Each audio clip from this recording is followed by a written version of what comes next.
Bonjour à tous. Oh là, ça va tout le monde? Ok, vous êtes vivants là?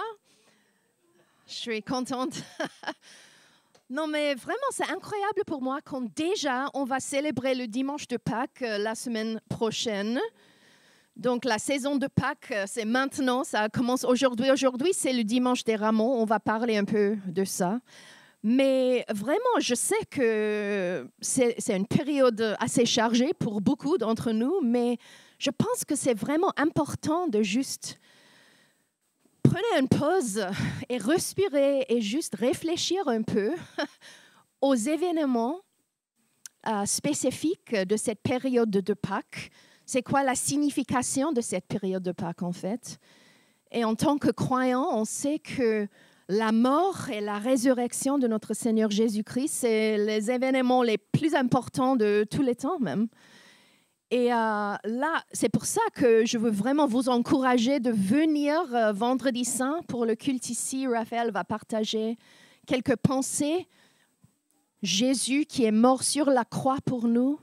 Et après, le dimanche prochain, on va tous rassembler ensemble pour fêter, pour célébrer la résurrection de Jésus. Ce jour qui a tout changé, en fait. C'est le jour de triomphe, de victoire, de la liberté, en fait. Et tout ce qu'on croit est ancré dans cet événement, en fait. Donc, j'ai hâte à fêter ça, à célébrer ça tous ensemble la semaine prochaine. Mais aujourd'hui, nous allons regarder certains événements qui se sont déroulés au cours de la dernière semaine de la vie de Jésus, avant sa crucifixion.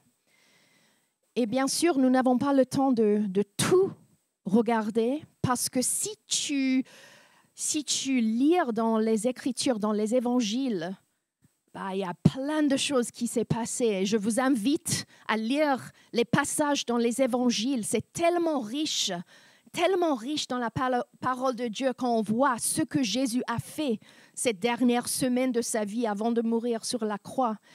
Mais aujourd'hui, j'ai choisi 3 récits, en fait, qui m'ont marqué. Bien sûr, il y a beaucoup d'autres, mais j'ai choisi 3 choses aujourd'hui. Comme j'ai dit, aujourd'hui, c'est le dimanche des Rameaux. Ça, c'était le moment où Jésus est arrivé à Bethphagée en route pour Jérusalem. C'est donc le premier récit que nous allons examiner. Donc, l'arrivée de Jésus sur un âne, où les gens l'ont accueilli comme celui qui sauve, premièrement. Deuxièmement, on va regarder le dernier repas ou le repas de Pâques et ce que Jésus a dit à ses disciples. Il a partagé certaines choses pendant ce repas.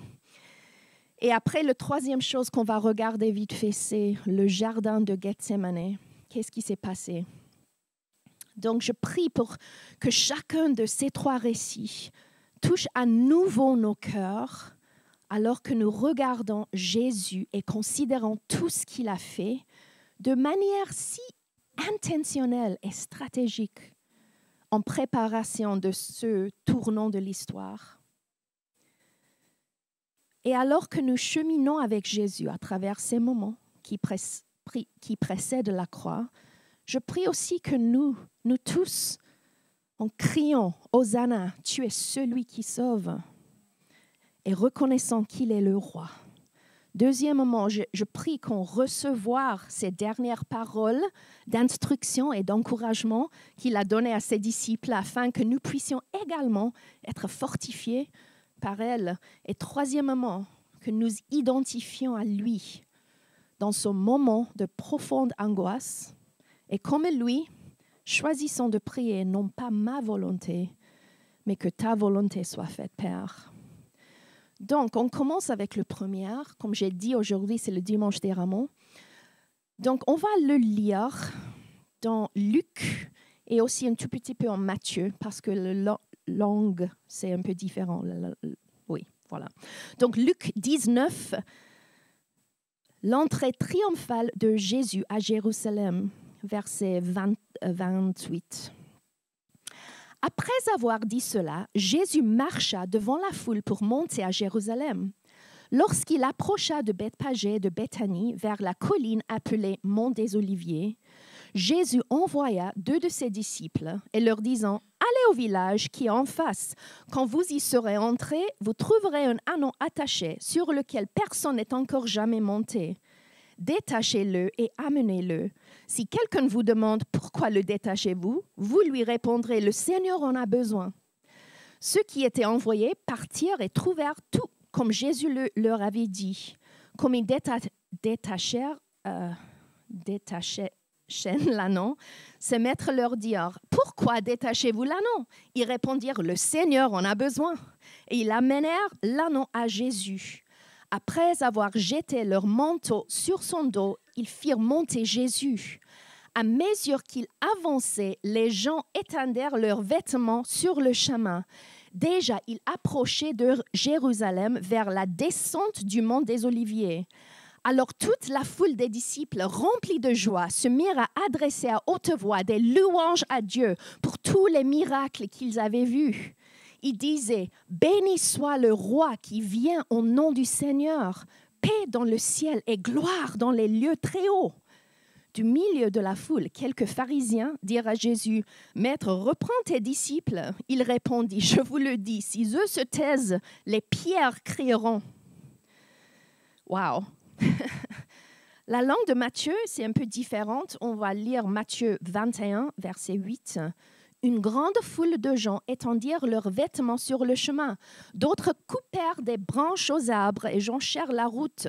Ceux qui précédaient et ceux qui suivaient Jésus criaient « Hosanna au fils de David! Béni soit celui qui vient au nom du Seigneur! Hosanna dans les lieux très hauts! » Donc, nous voyons ici Jésus entrer à Jérusalem, à dos d'âne, depuis la descente du mont des Oliviers. Les gens jetaient leurs manteaux et les branches pour ouvrir la voie en criant « Hosanna! Béni soit celui qui vient au nom du Seigneur. » Là, il cite le psaume 118, versets 25 à 27. C'est intéressant de voir dans cette dernière semaine de Jésus, il y a beaucoup d'accomplissements en fait, de la prophétie qu'ils ont donnée aux Anciens Testaments. Donc ça, c'est une référence de ce qui est cité dans les psaumes déjà. Pourquoi un âne? Tout d'abord, pour accomplir, encore une fois, une prophétie, en Zacharie 9, verset 9, « Réjouis-toi, fille de Sinon, lance tes acclamations, fille de Jérusalem. Voici ton roi qui vient à toi. Il est juste et victorieux. Il est humble et monté sur un ânon, le petit d'une ânesse. » Wow! Donc déjà, on voit cet accomplissement de la parole de Dieu. Mais avec ça, Jésus a fait une déclaration, en fait. Les gens criaient « Hosanna !» qui signifie dans l'hébreu « Sauve-nous maintenant !»« Sauve-nous maintenant !» Et les gens se réjouissaient parce qu'ils pensaient que Jésus venait les délivrer de la domination romaine, en fait, et devenir leur leader. Donc, ils étaient très contents. « Wow, voici le leader qui va nous libérer. Sauve-nous maintenant !» Si seulement les gens savaient pourquoi Jésus venait vraiment à Jérusalem, mourir pour eux et leur offrir la véritable délivrance du péché dont ils ne connaissaient même pas le besoin. De plus, Jésus est venu sur le dos d'un âne. C'est un symbole de paix et d'humilité. Roi victorieux sur le dos d'âne, c'est pas trop l'animal que tu imagines être le symbole de la victoire, de la guerre et tout. Non, en fait, Jésus choisit de montrer quelque chose de différent. C'est la paix qu'il va apporter. En fait, Jésus était sur le point de mourir pour établir cette paix éternelle, la paix avec Dieu pour toute l'humanité, une fois pour toutes. Et aussi les branches, les palmiers, c'est ça, ils étaient un symbole de nationalisme, comme agitant un drapeau national en signe de victoire. Ils étaient très fiers, en fait. Et oui, Jésus était sur le point d'être le victorieux pour chaque croyant. Et intéressant, à ce jour, l'entrée est de la vieille ville de Jérusalem est fermée. Et les Juifs croient qu'un jour, le Messie ouvrira cette entrée et entrera dans la ville jusqu'au mont du Temple. Mais intéressant que Jésus a dû entrer dans la ville par le côté est lorsqu'il est venu sur son âne depuis le mont des Oliviers. Donc, le Messie, il est venu.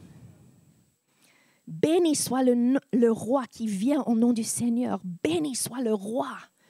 C'est ce que la foule a crié lorsque Jésus est passé devant elle. C'était sans aucun doute un moment de triomphe, de louange, de victoire.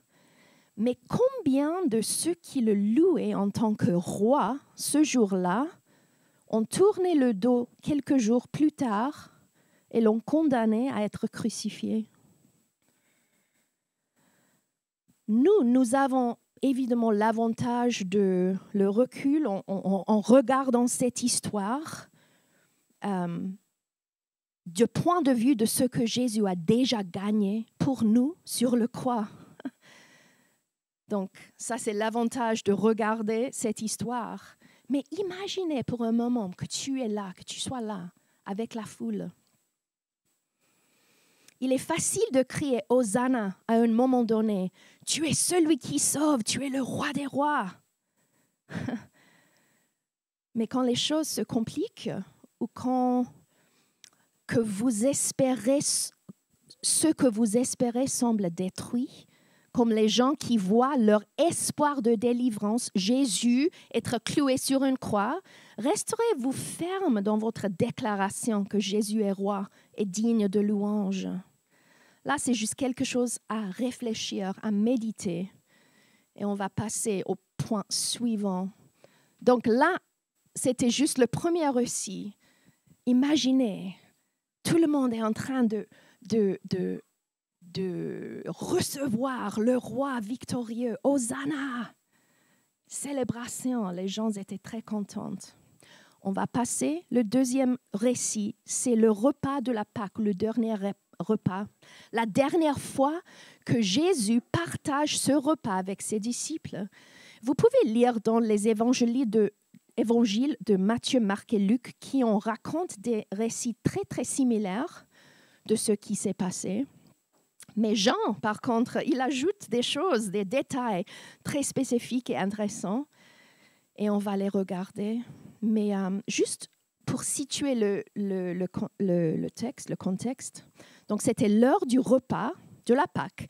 Et Jésus a réuni ses disciples, les 12, y compris Judas, qui allait le trahir, pour partager ce moment ensemble.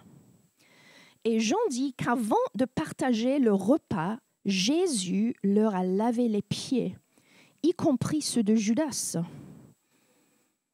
Imaginez, juste pour un moment, qu'est-ce que Jésus est en train de faire ici? Il savait ce que Judas va faire. Et quand même, il a choisi de modeler quelque chose pour ses disciples ici. À tel point, Jésus démontre l'amour, l'humilité, le service. Il veut modeler un type de leadership ici qui commence avec le service, avec l'amour, avec l'humilité. Et c'était fait exprès pour que ses disciples, pour prendre ce modèle avec, et nous aussi.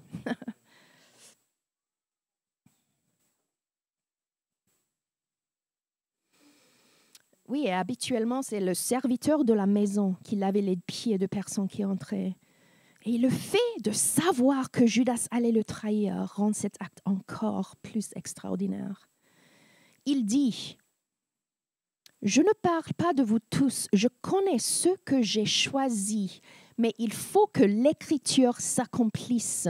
Celui qui mange le pain avec moi a levé son talon contre moi. Jean 13. Jésus cite ici le psaume 41, verset 10, où sa trahison était prophétisée. Et puis au verset 21, la Bible dit, après avoir dit ces paroles, Jésus fut profondément troublé et il déclara solennellement, en vérité, je vous le dis, l'un de vous me trahira. Et nous lisons dans les Écritures que le traître se révèle être Judas lorsque Jésus lui tend un morceau de pain. Et après avoir pris ce pain-là, Judas quitte le repas de Pâques. Et encore une fois, Jésus savait ce qu'il complotait à ce moment-là. Mais une chose étonnante se produit après le départ de Judas, que Jean décrit magnifiquement en fait. Il n'y a plus de traître dans la pièce. Et après, Jésus et ses disciples partagent ensemble cet incroyable moment d'intimité où Jésus leur donne quelques derniers mots d'instruction et d'encouragement. Il sait qu'ils en auront besoin pour ce qui va se passer. Il dit beaucoup de choses ici, mais encore une fois, j'ai sélectionné quelques-unes pour les mettre en évidence. Premièrement, qu'est-ce qu'il a dit? N'aie pas peur, je vais te préparer une place. N'aie pas peur, je vais te préparer une place. Jean 14, que votre cœur ne se trouble pas. Croyez en Dieu, croyez aussi en moi. Il y a beaucoup de demeures dans la maison de mon Père. Si ce n'était pas le cas, je vous l'aurais dit, je vais vous préparer une place. Jésus savait que ses disciples avaient peur et qu'ils ne comprenaient pas ce qui se passait en fait. Mais Jésus savait qu'ils allaient comprendre dans peu de temps. Il voulait leur donner une image de la fin, que là où il allait, il le rejoindrait un jour. Et en fait, lors de cette dernière team talk, si tu veux, avec ses disciples, il leur dit encore et encore et encore de ne pas avoir peur. Peut-être que quelqu'un a besoin d'entendre ça ce matin. Même si nous ne comprenons pas tous les détails pour le moment, Jésus a un plan et nous n'avons pas à avoir peur. Donc, n'aie pas peur, je vais te préparer une place. Deuxièmement, croyez-moi et demandez-moi n'importe quoi. Jean 14, verset 12, en vérité, je vous le dis, celui qui croit en moi fera aussi les œuvres que je fais, et en fera même de plus grandes, parce que je vais vers mon Père. Tout ce que vous me demanderez en mon nom, je le ferai, afin que la gloire du Père soit révélée dans le Fils. Si vous me demandez quelque chose en mon nom, je le ferai. Wow! Incroyable! C'est comme les petits nuggets de vérité. Wow! Jésus comprenait le pouvoir ici de la multiplication. On parle souvent de ça. Et il savait que son ministère terrestre était limité à sa présence en un seul endroit à la fois. Et il encourageait donc ses disciples à accomplir davantage en quantité s'ils continuaient à faire ce que Jésus faisait. Et nous voyons, en fait, plus tard, après le sermon de Pierre en acte 2, qu'il y ait plus de salut enregistré à cette époque que pendant le ministère de Jésus sur terre. Il veut modeler quelque chose. Il veut que ses disciples captent la puissance de cette vérité, de faire encore plus grandes choses qu'il lui a fait. Et Jésus leur a dit qu'il valait mieux qu'ils partent pour pouvoir envoyer le Saint-Esprit, qui leur donnerait le pouvoir de faire des choses plus grandes. Et en fait, c'est ça qu'il a dit. Tu n'es pas seul, tu ne seras pas seul. Je t'envoie quelqu'un pour t'aider. C'est ça qu'il a dit. Jean 14, 16 à 17. Quant à moi, je prierai le Père et il vous donnera un autre défenseur afin qu'il reste éternellement avec vous. L'esprit de la vérité que le monde ne peut pas accepter parce qu'il ne le voit pas et ne le connaît pas. Mais vous le connaissez car il reste avec vous et il sera en vous. Et puis, un peu plus tard, il leur dit à nouveau de ne pas avoir peur. Verset 25. Je vous ai dit cela pendant que je suis encore avec vous. Mais le défenseur, l'Esprit que le Père enverra en mon nom, vous enseignera toutes choses et vous rappellera tout ce que je vous ai dit. Je vous laisse la paix. Je vous donne ma paix. Je ne vous la donne pas comme le monde donne. Que votre cœur ne se trouble pas et ne se laisse pas effrayer. Encore et encore et encore, Jésus dit, n'aie pas peur. Je vais te donner quelqu'un pour t'accompagner, pour t'aider, le défenseur. Et il savait que les disciples ne comprenaient pas en fait. Mais un peu de temps, ils vont comprendre. Donc Jésus ici les préparait à recevoir le Saint-Esprit. On essayait de leur présenter cette troisième personne de la Trinité. Car c'est le Saint-Esprit qui serait avec eux à partir de le moment où il a parti en fait. Et il dit en fait, ne vous inquiétez pas, vous verrez que ce sera tellement mieux que de m'avoir en personne. T'imagines? T'imagines les gens qui te suivaient 3 ans et demi en disant que t'inquiète, ça sera mieux que je ne suis pas parmi. Bien sûr, les disciples ne comprenaient pas. C'est évident qu'ils ne comprenaient pas, mais Jésus voulait les préparer du mieux qu'il pouvait à recevoir son esprit, l'esprit de vérité, cette puissance d'être un témoin pour lui et celui qui serait avec eux jusqu'à la fin. Est-ce qu'on a besoin d'entendre quelque chose ce matin? Croyons-nous vraiment que le Saint-Esprit est Dieu avec nous, notre aide, notre consolateur, celui qui nous conduit dans toute la vérité? Nous avons tous besoin de cette puissance ici sur terre, d'être témoins et de vivre en fait dans la plénitude de la vie que Jésus veut qu'on vive, en fait. Et c'est la raison pour laquelle Jésus est mort, pour qu'on puisse vivre dans cette plénitude avec son esprit. Et Jésus veut que tu saches aujourd'hui que tu n'es pas seul. Il a envoyé son esprit. Tu n'es pas seul et tu n'es pas impuissant. Et enfin, quatrièmement, Jésus a dit, tiens fermement à ce que je t'ai enseigné et reste dans mon amour. Nous pourrions lire tout le chapitre 15 de l'évangile de Jean, mais on n'a pas le temps de faire ça. Mais c'est un passage extraordinaire où Jésus parle de la vigne, les sarments, et où le secret pour porter du fruit ou être efficace dans la vie, et de vraiment puiser la source de la vie, c'est la parole de Dieu, la vérité. Il parle de toutes ces choses. Je vous encourage de lire le passage 15, Jean 15, parce que c'est tellement riche. Mais il parle là de demeurer dans mon amour. Demeurer dans mon amour. En fait, il utilise le mot demeurer en moi ou rester en moi plus de 10 fois dans ce seul passage. 10 fois. Demeurez en moi, restez dans mon amour. Il dit que lorsque nous sommes fermement enracinés dans son amour, nous puisons constamment dans la vérité de sa parole et nous aurons le Saint-Esprit maintenant pour nous rappeler tout ce qu'il nous dit. Nos vies seront fructueuses, efficaces et nous vivons dans l'obéissance à ses commandements.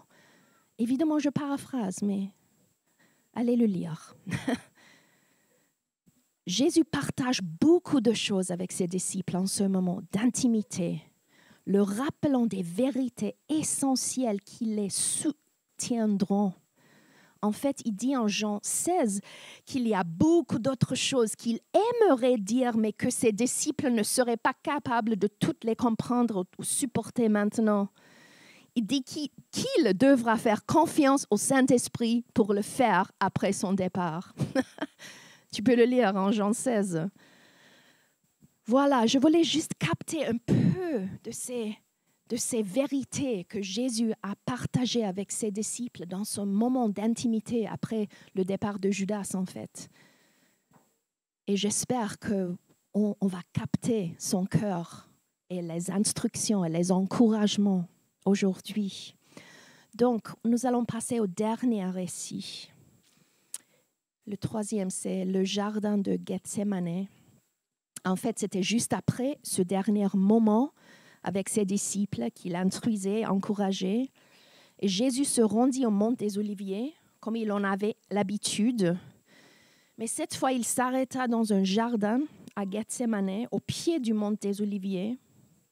Et ses disciples l'avaient suivi, et Jésus leur demanda de prier avec lui. Matthieu dit, en Matthieu 26, 38, que Jésus aurait dit « Mon âme est triste et en mourir. Restez ici, éveillés avec moi. » Puis il avança de quelques pas, se jeta le visage contre terre et fit cette prière. « Mon Père, si cela est possible, que cette coupe s'éloigne de moi. Toutefois, non pas ce que je veux, mais ce que tu veux. » Il revint vers les disciples qu'il trouva endormis et dit à Pierre, « Vous n'avez donc pas pu rester éveillés une seule heure avec moi? Restez vigilants et priez pour ne pas céder à la tentation. L'esprit est bien disposé, mais par nature, l'homme est faible. » Il s'éloigna une deuxième fois et fit cette prière. « Mon Père, s'il n'est pas possible que cette coupe s'éloigne de moi sans que je la boive, que ta volonté soit faite. » Est-ce qu'on peut juste imaginer là ce moment très très difficile pour Jésus? Et en fait, dans le jardin, on voit l'humanité de Jésus. J'ai l'impression quelquefois on pense à Jésus, oui, bien sûr il était fils de Dieu, mais là on voit son humanité. Il était fils de l'homme aussi. Et en ce moment-là, dans le jardin, on voit, en fait, il savait ce qui va se passer. Et il était tellement triste. Il avait une angoisse énorme. Mais qu'est-ce qu'il a fait? Donc, l'angoisse de Jésus. Luc, un médecin, dit en effet, saisi d'angoisse, Jésus priait avec plus d'insistance. Et sa sueur devint comme des caillots de sang qui tombaient par terre. Luc 22. Sa sueur était comme des gouttes de sang tombant sur le sol. Certains disent que ce n'est qu'une façon de parler, mais d'autres pensent que cela pourrait faire référence à une maladie appelée hématidrose. Et cette maladie est causée par une angoisse extrême et entraîne l'éclatement des vaisseaux sanguins, ce qui fait que la sueur contient du sang. À quel point l'extrémité de l'angoisse, en fait. Jésus savait exactement ce qui allait se passer afin d'accomplir les Écritures. Et il était dans une angoisse si profonde. Il connaissait la douleur et la souffrance extrême qu'il allait devoir endurer. Et pourtant, il a prié que ta volonté soit faite, Père, et non la mienne.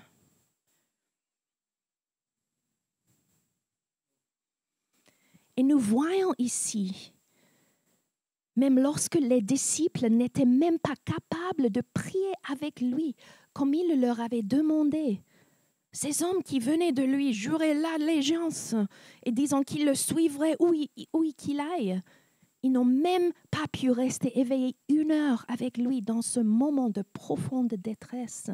Et pourtant, nous voyons dans le récit de Jean que Jean a pris un peu de temps à part pour prier pour ses disciples et pour prier pour nous tous, ceux qui croient grâce à leur ministère en fait. Nous pouvons le lire dans Jean 17.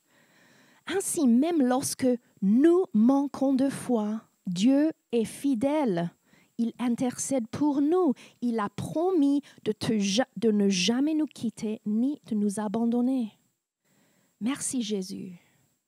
Merci Jésus. Nous t'honorons aujourd'hui pour cet incroyable acte d'endurance et de force. Au plus profond de ton angoisse, tu as fait confiance au plan de ton Père et tu étais prêt à le mener à bien car tu savais ce qui était en jeu. C'est à ce point qu'il nous aime. C'est à ce point qu'il t'aime. Le choix qu'il a fait dans le jardin, c'est incroyable.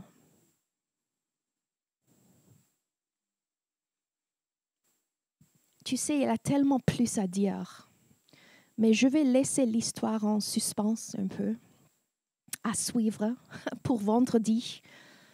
Et on va réfléchir. Vendredi, la croix, Raphaël va nous partager sur la croix et ce qui s'est passé ce vendredi-là, qui a changé le cours de nos vies pour toujours. Mais juste pour faire le lien entre tout ça et pour conclure ce matin, aujourd'hui, j'ai pris 3 récits de la dernière semaine de Jésus et j'ai essayé de les décrire chacun afin de nous permettre de mieux comprendre et apprécier ce que Jésus a fait pour que le plan ultime de Dieu pour le salut et la rédemption de l'humanité se réalise. Jésus a fait le choix d'accepter le plan ultime de Dieu. Il n'y avait aucune autre manière pour le salut et la rédemption pour l'humanité.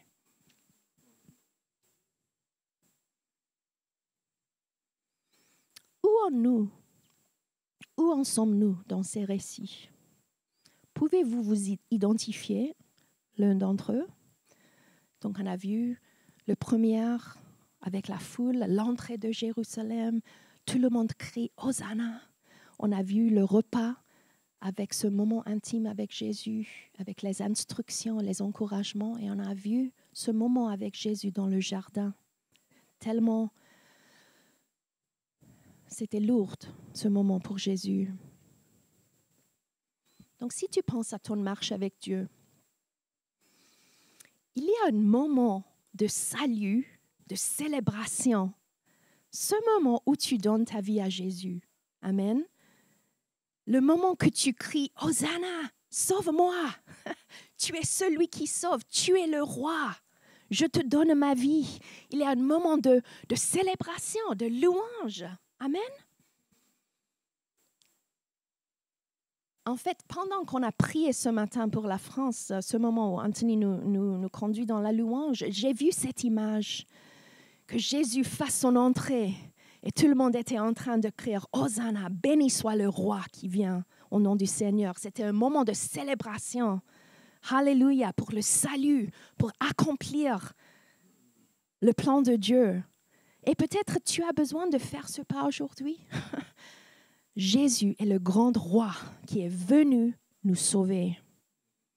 Et puis, nous avons examiné le repas de la Pâque, ce moment où Jésus a donné à ses disciples ses instructions, très importantes.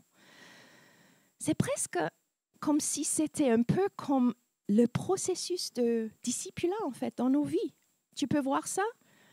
Où nous acceptons des choses comme le seigneurie de Jésus, l'obéissance, ce que signifie mettre Jésus en première dans tous les domaines de ma vie et obéir sa parole, mieux comprendre son royaume, vivre dans la puissance du Saint-Esprit et suivre son commandement de faire des disciples et de faire avancer son royaume. Intéressant. Peut-être tu peux trouver là-dedans, peut-être tu as besoin de ça, d'accepter la parole de Dieu, accepter, recevoir les instructions de Jésus. Et enfin, nous avons parlé de Gethsemane, ce moment vraiment difficile où Jésus a admis s'il y avait un moyen de ne pas avoir à subir cela, j'aimerais choisir cette option. Mais en fin de compte, je choisis de soumettre ma volonté et mes préférences à toi, Père, parce que je sais que ton plan est parfait. J'ai confiance en toi. Et tu sais, nous aurons tous des moments difficiles dans nos vies où les choses seront mises à l'épreuve et où les défis, les épreuves viendront. Qu'est-ce que je vais faire dans ce moment-là? Est-ce que je vais continuer à le suivre, à de l'aimer? Est-ce que je me souviendrai de ce qu'il m'enseignait en fait? Est-ce que je vais continuer à l'aimer en obéissant à ses commandements? Ce sont des vérités difficiles auxquelles nous devons tous faire face et auxquelles nous devrons répondre par nous-mêmes. Mais ma prière ce matin est que nous soyons tellement encouragés et même mis au défi ou inspirés par Jésus ce matin, que nous le suivions, même dans cet exemple, que ta volonté soit faite, Seigneur, et non la mienne. C'est un abandon total, une confiance absolue. Même lorsque c'est difficile, même lorsqu'on ne comprenons pas ou ne voulons pas, nous nous souviendrons de lui dans le jardin et le choix qu'il a fait. Et nous choisissons de nous confier à sa volonté bonne et parfaite pour nos vies. Amen. Amen. Je vais prier pour nous. Merci Seigneur. Merci pour ta parole tellement riche, Seigneur. Merci Jésus pour tout ce que tu as fait pour nous. Seigneur, on t'adore ce matin. Jésus, tu es celui qui sauve. Tu es celui qui enseigne, qui nous encourage, qui donne des instructions à suivre. Seigneur Jésus, merci que tu n'as pas nous laissé seuls. Merci Saint-Esprit, parce que c'est toi qui continue en fait ce que Jésus a commencé. C'est toi qui nous enseigne, qui nous garde dans la vérité maintenant, qui nous rappelle de ce que Jésus a enseigné, de tout ce qu'il a dit. Merci Seigneur. Merci Seigneur Jésus pour le choix que tu as fait dans le jardin. Aide-nous Seigneur de te suivre même quand c'est difficile Seigneur, même dans les épreuves réelles. Je prie pour cette disposition dans nos cœurs de dire, pas ce que je veux Seigneur, mais toi, ce que tu veux, ta volonté soit faite ici dans ma vie, dans cette église Seigneur, dans nos familles, dans la France, au nom de Jésus. Amen.